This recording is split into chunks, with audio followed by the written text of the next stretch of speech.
All right, thank you so much, Dan, Eric, and everybody else at the organizing committee for inviting me, for having me. And thank you all for tuning in, I guess, is a good way to put it. As Dan rightly said, I think during this pandemic and during COVID-19 times, I will be trying to make some explicit connections about how, what we might learn in terms of how we think about disaster and what disaster discourse does, how that might help or at least address some of the concerns we might have today. So let me start by sharing my screen.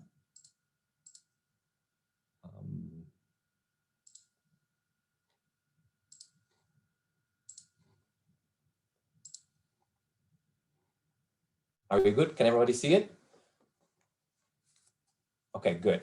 So fighting a postmodern monster, plague in the Delphic Oracle. I will start by saying that I was struck by the title of the lecture series, Après le déluge, which seems to me, and I may be mistaken, so I am glad to stand corrected, but a pun on the phrase, après moi le déluge, after me the flood, a phrase that is often associated with French King Louis XV and is generally interpreted as a nihilistic or Epicurean statement, perhaps, about an indifference to anything after we're gone.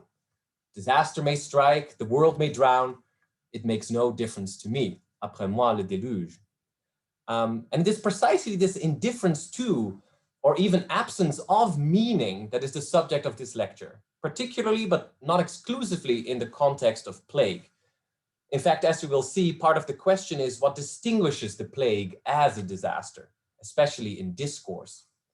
In his famous account of the Athenian plague of 430 BCE, Thucydides remarks that the plague baffles description, referring to the disease as kraison logu, literally beyond expression, surpassing reason. The difficulty indeed of enclosing this protean disease into the embrace of discourse is, on a narrative level, the greatest threat of the plague. And so I argue that in this sense, the plague may appear as a postmodern monster, embodying an indifference to meaning itself. And yet such disasters, as I hope to show, are always already part of a signifying regime, language, text, myth, even as they constantly threaten to overturn or defy meaning. This, as I will show, is where oracles and divination in general come in. They serve to manage the disaster by reducing it to signs, thus incorporating them into a signifying system that thus creates meaning, what I shall call hermeneutic disaster management. Now, today I will summon a variety of ancient interlocutors, especially Herodotus, Josephus, and Thucydides, of who I should add, I will read more as literature than as history. But first I shall explain the monster in my title. I'm borrowing the concept of this postmodern monster from Jane Anna Gordon and Lewis Gordon, philosophers who in their book Of Divine Warning, Reading Disaster in the Modern Age, offer a threefold typology of monsters, all rooted in the Latin notion of monstrum as warning. The monstrous is above all a warning sign. Something is wrong. First, the ancient monster disrupts harmony and brings chaos. They may take the form of a monstrous act, such as killing a brother or sleeping with one's mother. They must be corrected for the sake of the community's survival. Destroying or expelling the monster thus becomes a form of sacrifice. Second, modern monsters are naturally unnatural, being excessively large or excessively small or even excessively smart. Alternatively, they may possess attributes that are not supposed to mix, such as the female genius or the Black Jew. They simply cannot be authentic. The third type is the postmodern or nihilistic monster, which embodies an absolute indifference to or absence of meaning. Their destruction is mechanized and excessively egalitarian. Zombies, psychopaths, terrorists, they do not particularly care who their victims are. There's nothing unique about their targets. Rather than endangering shared values, this postmodern monster threatens to consume the very meaning of value itself. Now, we can easily see all three types represented in our present-day coronavirus discourse as different meaning-making strategies, complementary. Recently, the president of the Navajo Nation told NPR that we framed this virus and compared it to monsters that have plagued our people in our creation stories, our traditional stories, end quote. They are fighting the coronavirus as an ancient monster, one that disrupts harmony and must be expelled for the sake of the community, their community. Former President Trump used the second type when he referred to the virus as a brilliant enemy, a genius that is very smart. Here we see the excessively clever virus, so much so that it keeps eluding scientists. And finally, a profile of the coronavirus in the New York Times that came out last year noted its machine-like qualities, thus partaking of the postmodern paradigm of the indifferent monster, simply copying endlessly, mechanically, thereby consuming not only its host, but also those around it. Our communication is its transmission. All these three paradigms of the monstrous are strategies to give meaning to something that appears or can appear kreison logu, beyond description. Now let's use one more instance of modern day COVID discourse, one that speaks perhaps directly to Thucydides' concern with kreison logu, and then trace our way back to antiquity. On June 26, 2020, it was reported by the Merriam-Webster dictionary that lookups of the word protean had spiked with more than 5,000%.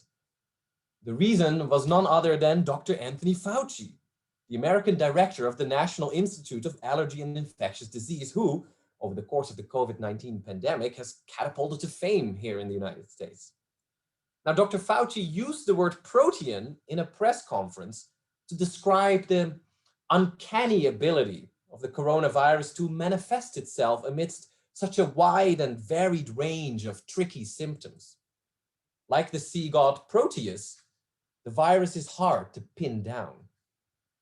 Now, well aware that Dr. Fauci has a BA degree in classics, I was not particularly surprised by his use of this classically inspired adjective. In fact, in the same speech, he also predicted, and this is back in June, that draconian measures were going to be necessary. Turned out to be right about that. Nonetheless, it is the use of the word protean to describe the virus that immediately stood out to me, because it suddenly revealed the COVID-19 pandemic as firmly situated within the larger history of disaster discourse, plague narratives in particular. The metaphor of the protean disease, in fact, became commonplace in the last major outbreak of the bubonic plague in Europe. In 1720, the harbor city in France, Marseille, fell victim to a destructive plague epidemic, which would claim more than 100,000 lives. The city was put under strict quarantine, while the government put up the so-called Mur de la Peste, the plague wall, remnants of which can still be seen today, cordoning off much of the Provence from the rest of France. At any rate, the 18th century plague became the disaster that Enlightenment thinkers and the broader public had to confront. In the abundant plague literature of the day, scientific as well as popular, the plague was likened to Proteus. In his Observations faites sur la peste qui règne à présent à Marseille et dans la Provence, Jean-Baptiste Bertrand, for example, remarked, "The plague is a Proteus who changes shape every day. The remedies which were successful in the plague of one time, of one country, of one season, were not successful in others." End quote. An anonymous author of a pamphlet that circulated in Marseille in 1721 wrote, "The plague would not have caused such cruel ravages in Marseille if it had not come as if by surprise. But it was so skillful a dissimulation that it disguised itself, like another Proteus, under different figures or symptoms, which made it unrecognizable, and thus deceived most of the physicians." At the end of the century, the Scottish naturalist Patrick Russell repeated this image with one simple phrase: the plague is a sort of Proteus. Now, why this image of Proteus? The answer I suggest is threefold. And the first, simplest one is semiotic. First, the physical signs of its symptomatology, the wide variety of shape-shifting manifestations that make the disease tricky, deceptive, difficult for doctors to recognize and treat.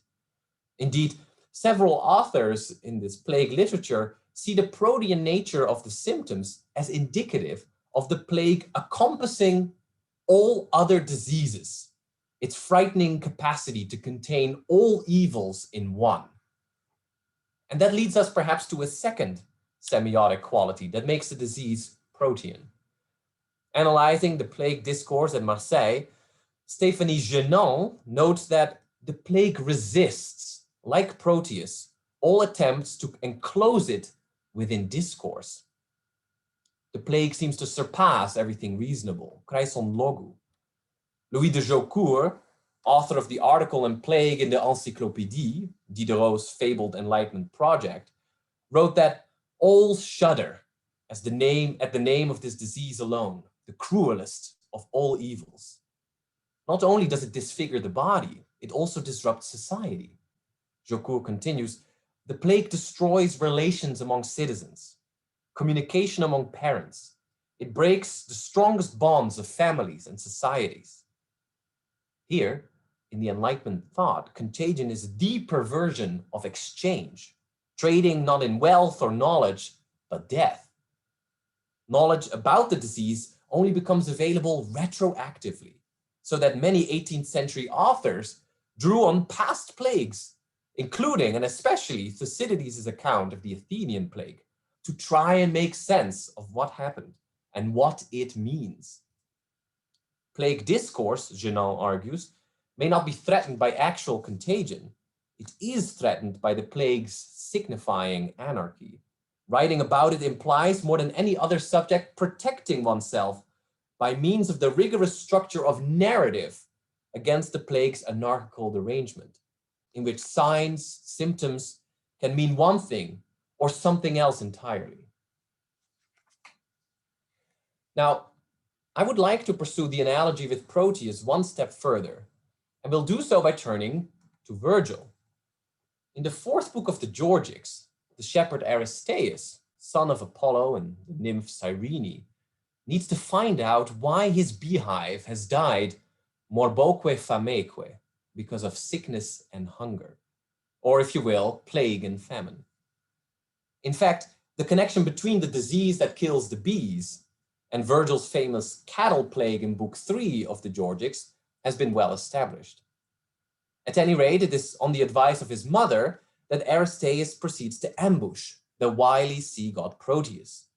He binds Proteus, who circles through his various shape-shifting transformations, trying to escape, turning into a tiger, a serpent, fire, and water.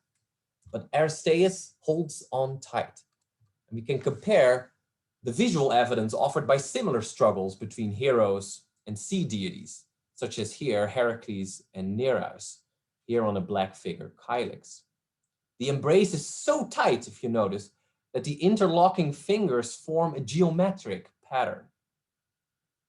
By holding on tight, finally at last, the water deity surrenders. He's not only a shapeshifter, but also a prophet, a vates. He has oracular powers, access to special knowledge. Aristeus tells him, Venimus hinc lassis quaesit oracula rebus. We are come to seek hence an oracle for our weary fortunes. Proteus then reveals that Aristeus had been guilty himself of the death of Eurydice. Divine wrath will only be assuaged through cattle sacrifice, which then coincides with the magical ritual of Bugonia that will regenerate his beehive. And so Proteus gives up his special knowledge, which, once extracted, allows for the cause of the disease to be identified, and even for the remedy that allows the plague-stricken bees to be reborn. We can say then that disease is protean insofar as it shapeshifts its symptoms, resists attempts to be enclosed in discourse. And finally, protean insofar as it contains crucial knowledge that can indicate both cause and remedy. Now, this may resonate especially for us in these COVID-19 times, because coronavirus itself is just a packet of data, genetic information, the boundless proliferation of which is both a monster success, but potentially its downfall through vaccination. Now, the Proteus myth is instructive for yet another reason. It constitutes a perfect example of a disaster pattern that is so widespread that Walter Burkert, in his work Creation of the Sacred, speaks of a general, perhaps even universal sequence of events. And his examples of this pattern, a disaster pattern, are legion. The pattern works as follows. First, the experience of some evil, some disaster, which arouses anxiety. Why? Why now? Why me? For Aristeas, why did my bees die? Next comes the intervention of a special mediator with special knowledge, usually a seer or a priest, or an institutional oracle like the one at Delphi. Here, that is the role of Proteus. The mediator, Proteus, reveals the diagnosis. The cause of evil is localized and defined, and guilt is established. Finally, acts of atonement, both ritually and practically, follow. A sacrifice, a scapegoat, or in this case, the Bugonia ritual. Now, it is the mediator with special knowledge, the oracle, that we're particularly interested in. And it seems, in fact, that plague, in Greek loimos, is one of the main reasons that people would initiate an oracle consultation with the Pythia.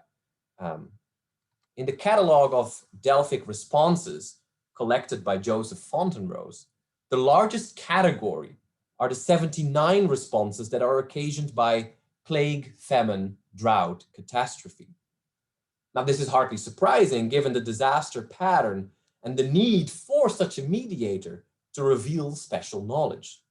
What better source than the god of oracles himself, the ultimate diviner, Apollo? The more so because the god of prophecy is also the god of plague. This is also not surprising because, like his prophetic power, Apollo's plague, as we will see, is above all a semiotic tool.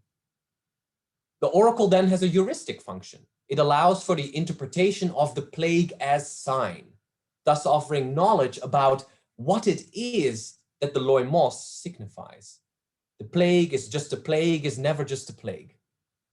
In fact, in this particular framework, this disaster pattern that Burkert describes, it is very hard to get actual representations of the plague in discourse, mostly because the plague's main power is its power to signify, to warn, a sign that something has gone wrong.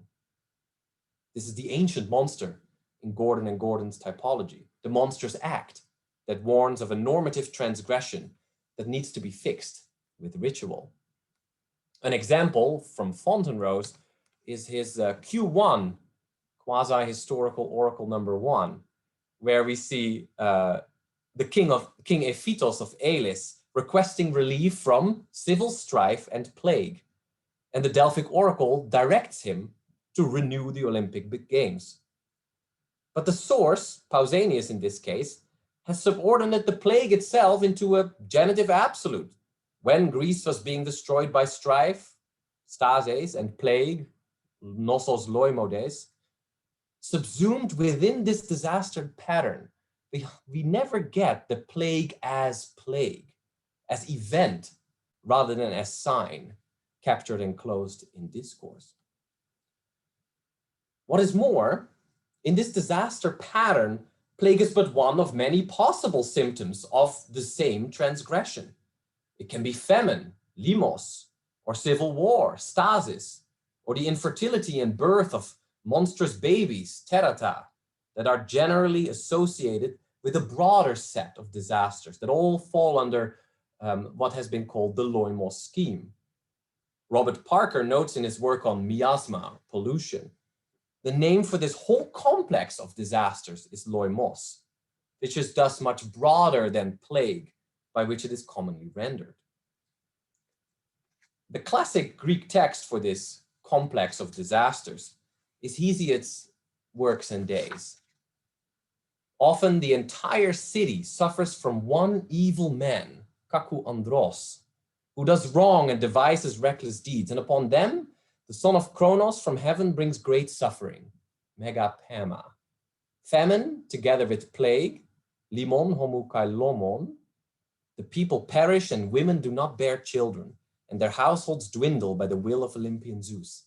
And again, at other times, he either destroys their broad army or their wall, or punishes their ships at sea, the son of Kronos. This particular passage was actually cited verbatim and used for political purposes by Aeschines to attack Demosthenes. The Athenian orator suggests, not without malice, of course, that Hesiod's poetry is as an oracle against Demosthenes' policies.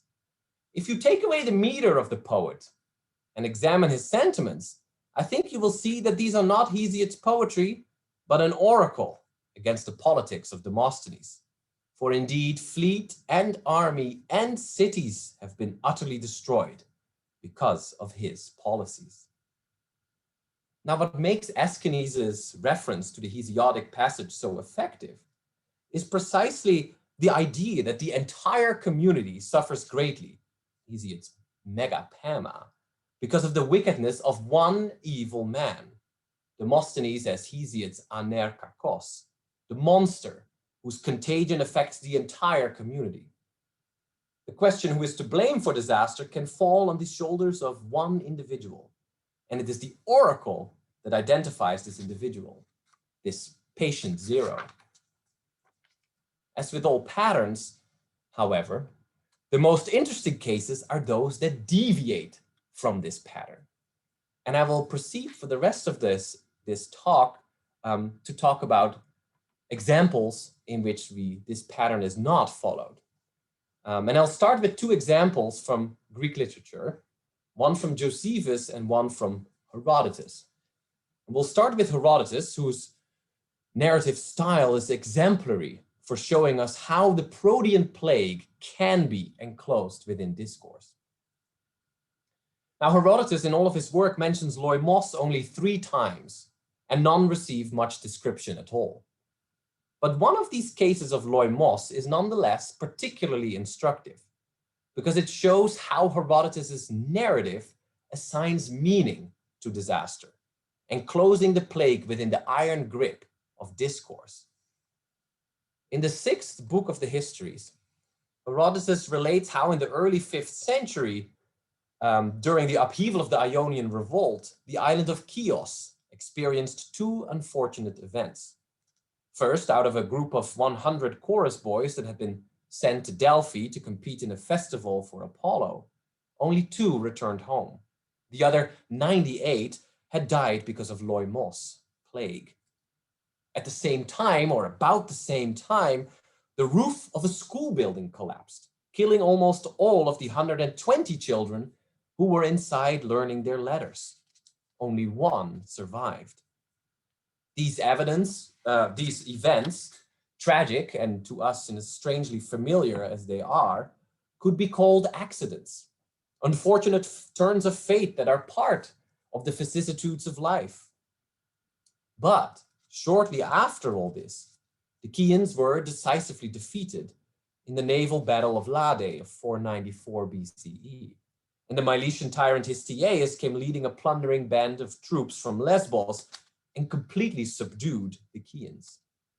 Suddenly, the previous events, the supposed accidents, are seen in a different light too. The 2 singular events of the plague-struck chorus boys and the schoolboys dying under a collapsed roof become signs, anticipating the overarching disaster that is the catastrophic destruction of Chios. This is how Herodotus presents it. It is somehow typical that signs are given beforehand whenever great disasters are about to fall upon a city or nation. He proceeds to give the 2 signs, the chorus of 100 youths in Delphi, of only 2 returned home, followed by the roof in the city collapsed and Boys were killed as they were learning their letters. And Herodotus concludes, those were the signs the god showed them in advance. And it is after these that the naval battle seized them and brought the city to its knee. Now, in some ways, the passage neatly fits the standard pattern. The plague is, after all, nothing but a sign. Although, interestingly, disasters are signs for other disasters. Yet an explicit societal transgression is absent. There doesn't seem to be an aner kakos. And while Apollo's oracle lurks somewhere in the background here, and the god's hand is surely felt, Delphi, plague, learning letters, it is Herodotus himself who acts as the mediator, the one with special knowledge. It is he who has assigned meaning to individual disastrous events by reducing them to divinatory signs. Herodotus practices hermeneutic disaster management by giving disaster, including plague, loimos, a meaningful place in the sequence of his history. And my point here is the narrative itself is a product of that. Now, the neat ring composition, that narrative pattern that Todorov called the plot of predestination, opens with a general rule. Usually there are signs before disaster. Philee de kos prose meinein. The ominous accidents follow as an illustration of this rule. And the final line returns to the general principle at work here, but explicitly connects it to a divine context. Hotheos pro eidexe. Herodotus makes as much a semiotic claim as he does a theological one. Now, the signs concentrated in the center of the passage form a chiastic structure, A, B, B, A, in yellow and red, respectively. Only two come home, duo munoi ape nosteson, while the plague carried off 98, loimos ap enake. The subject switches from the survivors in yellow to the disaster in red. The same in reverse for the next sign. The roof collapses and epe sehes stege, only one escapes, heis munos ap efuge. So what exactly constitutes the sign? Well, the red bees here at the very center of the ring composition lead me to believe that the disaster, rather than the survivor, is the key. Herodotus' narrative encloses the plague as closely as the interlocking fingers of Heracles and Aristaeus' geometric grip taming Proteus. The text draws the disaster into itself and reassigns meaning to a potentially meaningless event. This is what Herodotus' narrative accomplishes. The text restores the disaster as something always already known, caught in the plot of predestination. Nothing is kraison logu in the hands of Herodotus. But what about the plague as a specific disaster? There's so very little individuality to it, although we may note how plague is distinctly here a spatial thing. After all, the two survivors had a homecoming, ape nosteson, while the others were carried off course, ap enaike. The plague also has the verb hypolambano, to take up by getting under, as the dolphin does for Arion in Herodotus.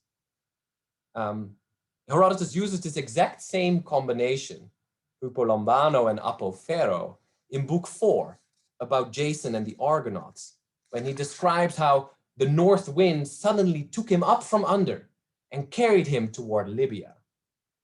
Jason would be stuck in the desert for a while and not be rescued until he received the proper divinatory signs. In this sense, then, it seems that the plague is like a storm that blows you off course and sweeps you up suddenly, unexpectedly, inexorably, inadvertently. Now, in our next passage, we turn to a source that is hardly ever read in conjunctions with the ones I have marshaled so far. The Jewish Antiquities of Josephus has a remarkable description, however, of David's biblical plague, one that has received little notice among classicists, but which casts a new light on the disaster pattern we have discussed so far. Written at the end of the 1st century CE, the Roman Jewish historian Flavius Josephus, writing in Greek, translates the world of the Hebrew Bible to that of Greco-Roman culture for a Greco-Roman audience. In his 7th book, Josephus reworks an episode from 2 Samuel. God's prophet, God, allows David to choose his own punishment after he transgressed God's law by holding a census. The biblical passage reads as follows: "Shall there come on you 3 years of famine in your land, or 3 months of fleeing from your enemies while they pursue you, or 3 days of plague in your land? Now then think it over and decide how I should answer the one who sent me." Now this strikes us first and foremost as a most familiar set of disasters: the triad plague, famine, war. Interestingly, the Septuagint is actually non-committal whether a plague is really meant, rendering the Hebrew deber, plague, and later magapa, blow or plague, with the Greek thanaton, death, and later thrausis, destruction, respectively. But for Josephus's Hellenized retelling, there is no doubt. He uses loimos kai nosos, plague and disease. Again, we recognize here the standard disaster pattern: a transgression, the monster's act, and the monster himself, the aner kakos, King David. The mediator is the usual oracular figure, in this case, the prophet God. But in this narrative, the order is reversed. The mediator comes before the punishment.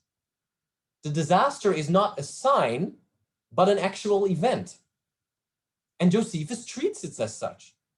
As God lets the transgressor choose his own punishment, Josephus starts expanding significantly on the text of the Septuagint. He describes how David is at a loss, amechanos, in a state of aporia, and goes on to describe David's thought process. Well, if he chooses famine or war, people might think that he is protecting himself, since he has plenty of grain stored up and mighty fortresses to shield himself from enemies. And so David chooses plague, the great equalizer. Josephus elaborates David's decision by saying that it is a common disaster, a pathos koinon, common in the sense that it applies both to kings and to subjects, in which fear is equal for all.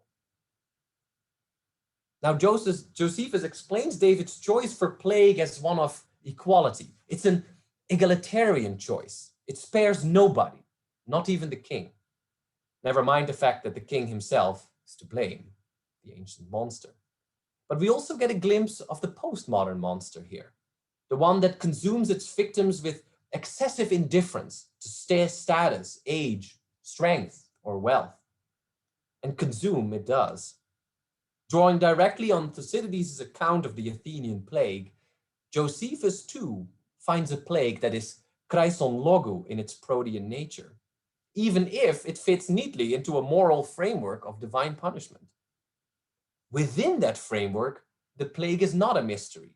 David knows exactly why it's happening. But perhaps that is precisely what frees up the semiotic space for the plague to be not only a sign, but also an event. What we get is a description of the plague as plague. I'll give the passage in full, don't be scared, and discuss it selectively using color code, starting with green, making frequent reference to Thucydides. Now first, we see here the collocation loimos and phthora, which we see in the first line, which is distinctly Thucydidean. But a plague and destruction of such extent was nowhere remembered, says Thucydides. Loimos ud phthora. So too the phrase pestilential disease at the very end of the passage, with loimos as adjective and the noun nosos, again with the verb phthairo.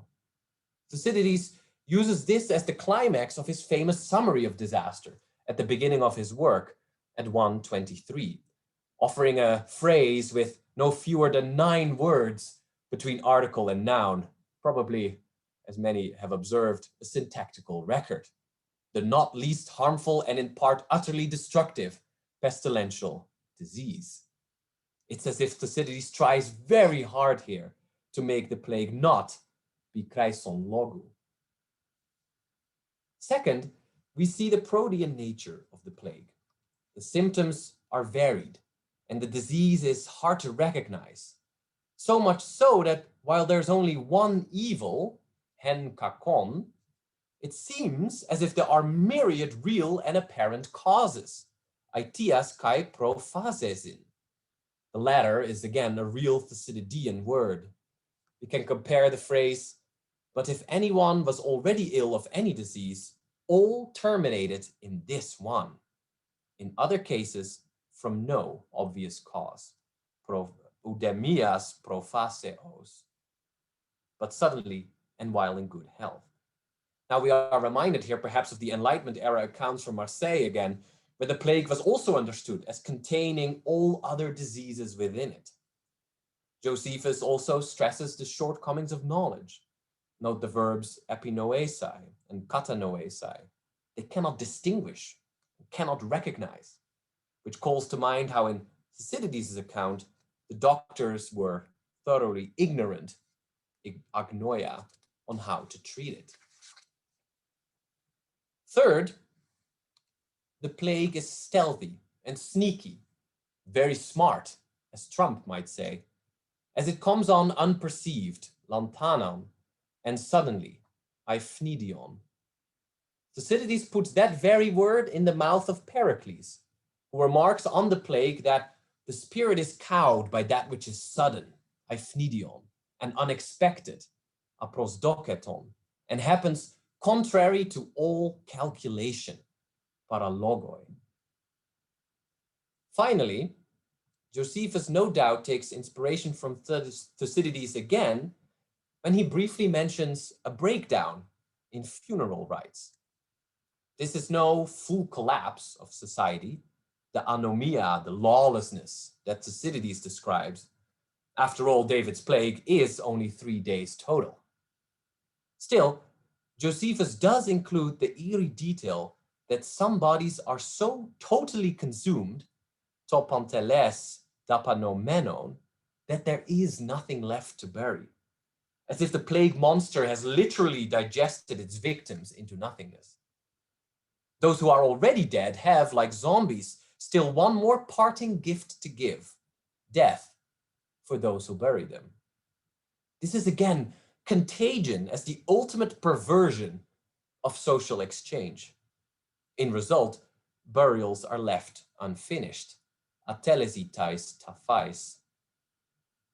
This chaotic situation resembles Thucydides' own description of bodies of dying men lying one upon another, crawling through the street, quote, all the customs which they used before for burials, tas taphas, were entirely upset, and they buried the bodies as best as each could. It is clear then that Josephus's plague account partakes of several monstrous paradigms. The ancient monster provides the religious framework in which David is the aner kakos, whose wicked deed must be punished, mediated by one of the god's prophets. Traces of the modern and postmodern monster, however, lurk in the plague description itself. Its unnatural natural ability to disguise and shapeshift like Proteus in various symptoms and causes, and most importantly perhaps, its perceived egalitarian mode of destruction. It is a pathos koinon that does not distinguish between its victims, consuming them utterly and completely. It is probably safe to assume that this joining, this juxtaposition of ancient and postmodern monsters is due in part, at least, to the two main frames of reference Josephus is using, the Hebrew Bible and Thucydides. Insofar as the resulting hybridity of Josephus's plague account is concerned, we may even venture to call it a modern monster, mixing attributes that ought not to be mixed. But that is a normative claim that I, for one, would not wish to make. Now, in the final minutes or so, I'd like to turn to Thucydides once more and revisit the postmodern monster in conjunction with the Delphic oracle, however briefly. Thucydides famously rejects, or at least casts doubt on the oracle that circulated during the plague and the war. A Dorian war shall come, and plague with it. Exedoriakos polemos kai lomos hamautoi. The oracle can draw the plague into a signifying structure along with the war itself. But Thucydides notes wryly that some people said the oracle verse said limos, famine, not loimos, and that should a famine have happened, people would have undoubtedly read it like that. Now, for scholars, it is this attitude of Thucydides that has long been the comfort zone, and one of the reasons that Thucydides is extolled for his objectivity, his rigor as a historian, his realism. As such, his account of the plague is often seen as historically accurate and true. Scholars of medicine routinely, it seems every other year or so, try to identify the particular disease based on Thucydides' description of it. No consensus has been forthcoming as far as I understand. And yet, this perceived objectivity of Thucydides, I suggest, comes from his marked refusal to ascribe meaning to objects or events. The result is a hermeneutic form of disaster management that seems to say that the plague has no meaning beyond the event itself. But this resistance to meaning is itself an interpretive gesture too, so that, as Matthew Gumpert would say, one attributes meaning precisely in the act of refusing it. Now let's see if we can see Thucydides' anti-semiotic stance up close. All speculation as to the origins and its causes, if causes can be found adequate to produce so great a disturbance, I leave to other writers, whether lay or professional.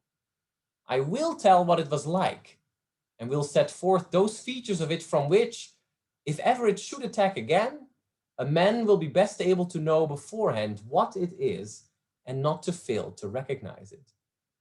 This I can the better do as I had the disease myself, and I saw others being sick with it.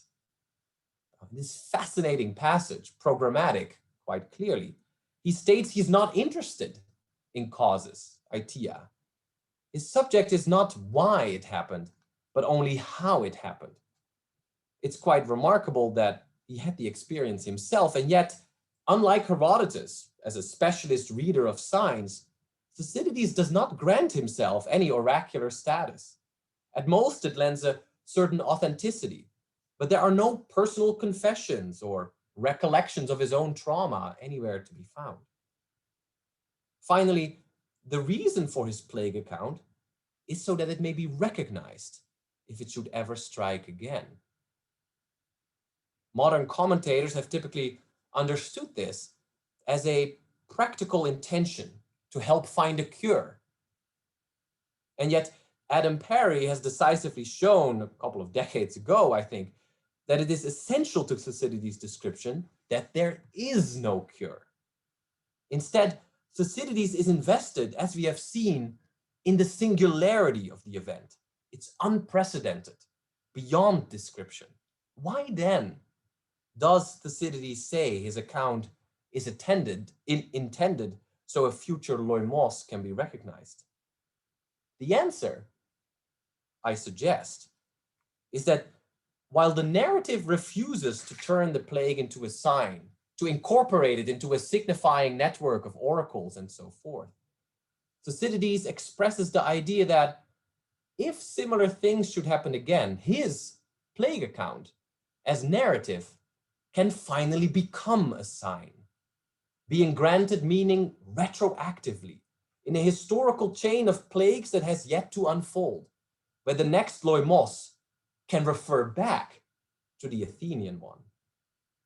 And in fact, arguably, this is precisely what has happened to Thucydides' plague account, which, like a textually transmitted disease, has contaminated Lucretius, Josephus, Procopius, and indeed the authors of the Enlightenment, seeking to make sense of plague that seems so singular that in their search for reference points, their search for meaning, Thucydides' plague becomes, at last, the ultimate sign.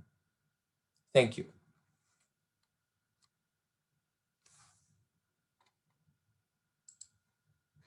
I'll stop sharing and I'll hand it over to Dan, but I'm already say that I'm happy to take any questions.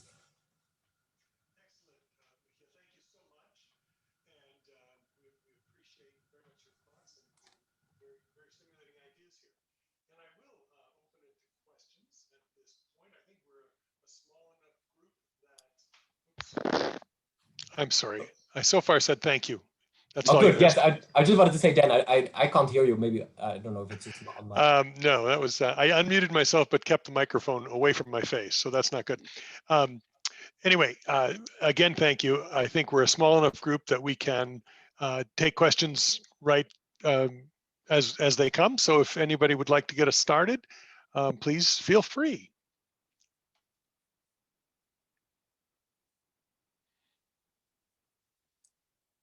Well, Michiel, thank you very much. I always enjoy your work, and that was an especially rich example of it. I have I'll start with a small and straightforward question about your conclusion in the end and how you're taking Thucydides' description of his method as aiming at allowing others to recognize the future. Why is it that you would take the narrative of the loimos itself in Thucydides rather than the future plague? And why would he not, in other words, be saying, if these symptoms, if these signs should ever come again, that the people of that era should, whatever it might be, should recognize that their sick plague is itself perhaps unlike this one, which has no cure? In other words, I took your point at the end, and I just wondered why you dislocated the historical consequences, let's say, of his own description. Yeah, thank you, John, for your question. I think I get it, but maybe not entirely. So feel free to steer me back on the right track if what I'm saying goes off topic. But why this particular route? And let me say it like this. And rephrase your question, perhaps, Yes. about the plague being recognized, perhaps even within the history itself, right? Yes. Or certainly in a more immediate context than I so perhaps playfully suggested at the end. Well, I do think there I would venture to say that since the plague account is sandwiched between these Periclean speeches, between this, and in that sense becomes part of the polemos, of the war. I'd say that the moment the description is done, the plague in some ways is over and has lost its significance in some way. And I'll explain what exactly I mean. Because Thucydides is able to, have this, this event-focused discussion of the plague, and then follow up later on, I believe in book 3, with saying, oh, the plague returned, and it did more damage. And oh, by the way, the plague also spread beyond Athens. Right. Wait, what? Can we hear how devastating that was? But I think at that point, from a narrative perspective, and again, I read Thucydides here from a mostly literary perspective, I think, although I do not want to take it away out of its history. I think the plague has done its job, if you know what I mean. The function is complete. So thank you. Thank you. You did rephrase my question very nicely. So if I understand your answer correctly, then you're basically saying its semiotic value is defunct after that passage. And yes. So that when it returns, it's a new thing into it. Okay. Yeah, right. Thank you. And if people would have a similar experience, they can now read Thucydides' plague as that referent, so that if they're Chryson logo, they may have a point of reference. Thank you. Other thoughts, other questions? Reactions?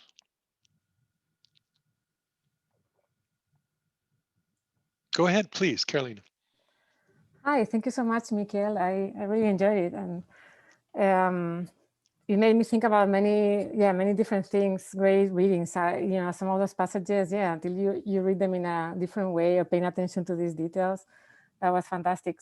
So one thing that kept kind of calling in my mind since the beginning when you cited Fauci's use of Proteus, I was thinking that in a sense, how appropriate that would be for us as a monster figure for a plague, in terms that we know it's a live organism that mutates, right? So in a sense, it's in all the features that you highlighted, that was perhaps kind of implied in there, right? But to be more explicit, like we are aware that it is a being that in itself, has the capacity to mutate. You know what I mean?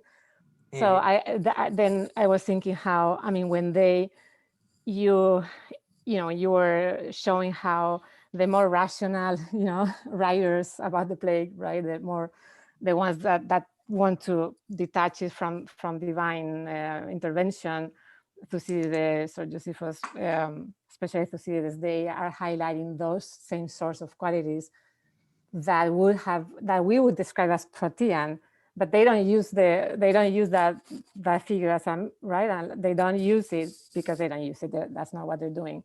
But I guess they could have, right? So that made me think. I don't know how those two things are kind of connected. That they are the more rational ones, and we pick up on that sort of discourse and pick up exactly, perhaps unconsciously, exactly the mythological figure that is farthest away from the divine intervention, Apollo's arrows going to the Greek camp or whatever. This Proteus is kind of self-contained as a morphine thing. So I don't know. It's not really a question, more like something it made me think about. And see if you have any comment about that, and whether you think the ancients at this point, this is totally outside my expertise, would have had, say, Thucydides, some sort of awareness of, not of what a virus was, obviously, but, of illness as a sort of thing that is alive on its own. You know what I mean? Just so I leave it out there. Yeah, thank you so much, Carolina. So lots of things to sort of for me to pull on and to respond to. I'll start with the last part, which is about. Now, I'm not an expert on ancient disease, and I'm someone who has read the Hippocratic Corpus and Aristotle and later medical writers of the Roman period might correct me. But as far as I understand, and this is still current during the plague epidemic of Marseille, is that there's these two main competing and complementary approaches to understanding what is happening. And the one is miasma, right, which is, starts out, as Robert Parker shows, with a very strong religious, ancient monster kind of connotation, but, becomes rationalized, if you will, in the meaning that corrupted air, foul air, it can drift from abroad, hence epidemic, right? Or it can originate from swampy places, corrupts, wafts through the air, lands on our food, and we eat it and we get sick, right? Now, the other possibility is contagion, physical contagion, right? There's always a sense, and Parker says this too, that ritual pollution is never not contagious, right? Hence, the whole community is affected. And so whether, of course, part that is what we understand the biological truth of infection and stuff, but is also captured in the ancient worldview in some way, right? They were not blind to the fact that, it spreads from person to person. Now, in the plague literature that pops up after Marseille, especially, there's three main explanations. There's the miasma, the contagion, and they have, of course, different responses, right? Contagion means we need to all, you know, quarantine, mur de la peste, you know, all what we are doing today. The miasma's response, and this is in Boccaccio, you run away, you go as far away as you can, you know. And I guess people in rich New Yorkers did that very much. So I guess it still exists today as well. But, you know, so those are two, in a way, different responses to the thing. Now, the plague authors in Marseille are very strongly, and this is medical sources alike, that there's a third reason, that is just abject terror, right? That people actually get more sick because of the fear, the terror that is inspired by these things. Remember, I quoted Jaucourt, the collaborator of Diderot in the Encyclopédie, who, you know, it's like this thing, we fear it, and people, it's like in Harry Potter, we say, he who must not be named, right? People avoid the word plague, you know, they won't write it. So that is a third one. Now, incidentally, the Bertrand guy that I quoted notes somewhere in his work that he thinks there might be tiny animals, like little invisible animals responsible, but he never follows it up, and it sort of gets so there is a proto ideas of the kind of viral or bacterial infection that might be part of it. Again, that maybe as far as miasma, contagion, and terror goes, which maybe is a good segue into the first part of your question, which was about mutation. I think how it's so neat that the virus mutates in a sense, and for me too, I think that makes it, from Gordon and Gordon's perspective, ripe for a postmodern monster, because mutation is random, right? Mutation are random acts that can happen at any time, and sometimes they mutate into something that is, you know, doesn't work anymore, and the virus breaks down. Sometimes it mutates in a way that they become more resistant or whatever. And maybe I'm talking about bacteria. It's not my. But mutations are, in essence, random, right? And so there is a completely non-meaning to it, if you will, right? And so that makes mutation as a principle really interesting. And perhaps indeed, if we think of what Proteus is doing as mutating, though the randomness of his transformations we might question, that is, of course, you know, I think that's a really interesting observation. Finally, about the discrepancy in the more, what you call, I think you described as more rational approaches. I would take issue here with the word rational, because in my reading, all these, there's no value judgment about which monster or which approach you take, right? As meaning-making strategies, they're equally valuable in that sense, right? So that would be my way of reading it. So in that sense, in a way, this is something that happens in antiquity all the time, where religious responses are considered more rational than naturalistic responses. Because when you have a religious response or a religious interpretation, the ancients like to say, and we see this in Diodorus and other authors after several disasters, well, it's rational to think that if we can explain what happened because it is a direct blame that we can locate in space and time, you know, the disaster becomes rationalized. It becomes reasonable in the literal sense of the word, right? Oh, well, it happened because, you know, Oedipus did this, or because David did that, right? Yeah, you asked for it, right? Whereas if you go the Seneca route and you say, you know, well, you should just resettle again after the earthquake in Campania, because earthquakes are random. There's no rhyme and reason, right? Which is what Seneca says. You know, so don't fear. There's no anger of God involved. They're random, and since we just headed there, you might as well just resettle there, right? So to which, you know, the more common response would be, you know, that is not rational, right?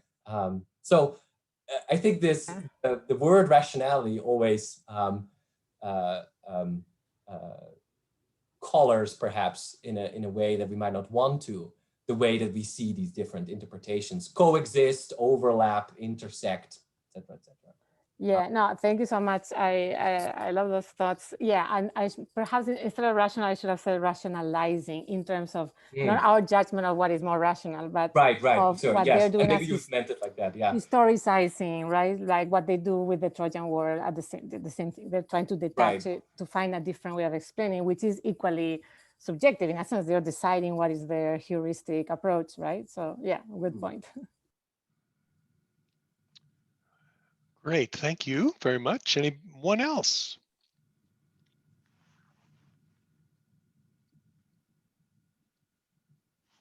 Well, maybe I'll ask Michiel. I mean, this is a sort of a left field question, but I'm wondering if you're interested, if you had a chance to sort of look at a wider range of comparative materials, as I was really taken by your sort of discussion of the sort of discourse around plague narratives, right? And factors, the way that Thucydides presents it and the way that these have sort of influenced the way that, a lot of people in Europe and the United States now sort of think and talk about plagues. And I'm just wondering if you're interested in sort of plague discourse, in indigenous societies and Native American societies in Mesoamerica, who obviously have experienced a plague and in very different ways.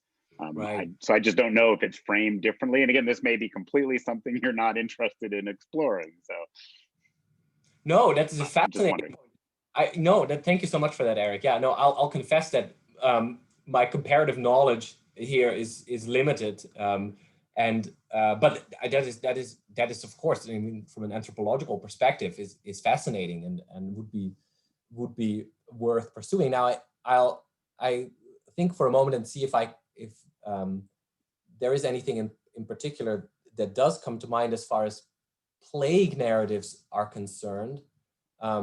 As far as disaster narrative in general, which I'm a little bit more familiar cross-culturally, there have been people comparing responses to eruptions or volcanic eruptions, for example, or earthquakes among the Maori in New Zealand and among various people. And generally, and I'll speak only generally, unfortunately, at this point, but is that these similar strategies of meaning making are employed, and one of the most common ones is to try and detect agency, which again is a very sort of natural thing to do. We see agents everywhere in our environment, cognitively speaking, where there are none, or where we would say there are none, right?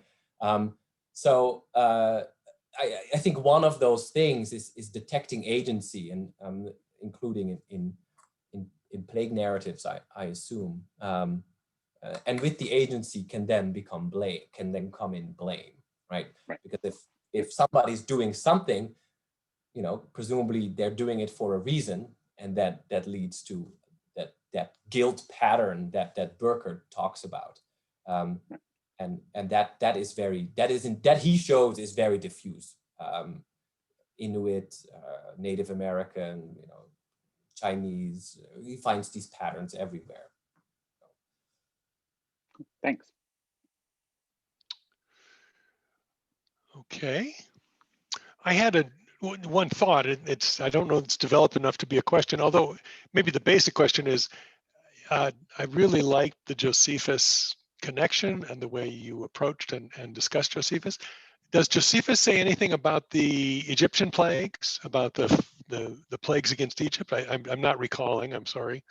Yeah, and is there any pattern there that you've noticed? Yeah, he does talk about that, but I believe he does not call it a loimos. So in that sense, where he sees it as something else. Now, at the same time, of course, the plagues, where plague is that generic term before it becomes that common term, how we call the punishments that the Egyptians receive at the hands of God, Yahweh,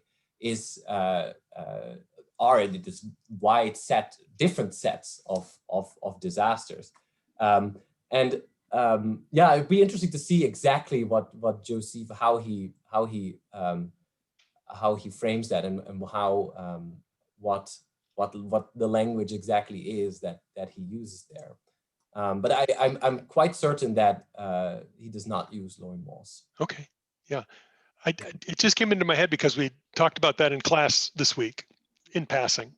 And it's just such a, I think the students who didn't really, undergrads who didn't really have any experience with it, were very surprised to hear that God continued to deliver these blows against the people after hardening the Pharaoh's heart, or after, you know, causing the Pharaoh to change his mind about letting the people go. Anyway, that was just it's no, a bizarre yeah, situation. I'd like to say something to that as well. And I think you're absolutely, I think students are right to be bewildered by this. You know, he's a scholar of political science, but Adi Ophir has argued that the God of the Hebrew Bible is in a way, his main thing is control over disaster, right? That he causes the start and the cessation of disaster. And that is his main modus operandi, right? And so that is in a way, a frightening image, and that's I assume is the point, in part, because he controls disasters better than any of the other gods. So, but yeah, no, that's great that students were frightened by it. Yeah. All right. Can I say something about that? I enjoy doing, when I teach kind of comparative mythology, and it's kind of a lot of fun in this sense, illuminating when you come to the Bible's flood story and all that, or the plagues, after having seen the Mesopotamian flood and other polytheistic, religions take on the flood, because there you clearly have the conflict among gods. So you see that it's an issue of internal politics and dynamics, right? More than gods and humans, and there's this dynamic. So the supreme God sends this, and then the minor God tries to help humans, and so on and so forth. So then another way of seeing it is that, yeah, Yahweh absorbs all those functions. So you force him into being the same one that punishes and stops the flood, right? And which is kind of contradictory, I mean, from that point of view. But of course, you can theologize it. Obviously, we have. But you see what I mean? So in another way, it looks very much a result of this mainstreaming, streamlining of polytheistic theologies into monotheistic, that you have all those agencies in one.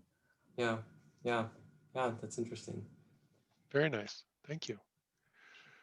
Good, well, perhaps we're at the end of our time together, unless anybody has an urgent need to get in a question. Again, we will thank Michiel for his excellent contribution and a very stimulating talk. Yes, please. And just a quick reminder that our next session will be on April 8th, also 7:30. And we will be hearing from Daniel Padilla Peralta. And we hope you can join us then. Thank you for coming. Thank you all so much for your questions and for coming. Thanks, Michiel. Bye-bye. Bye.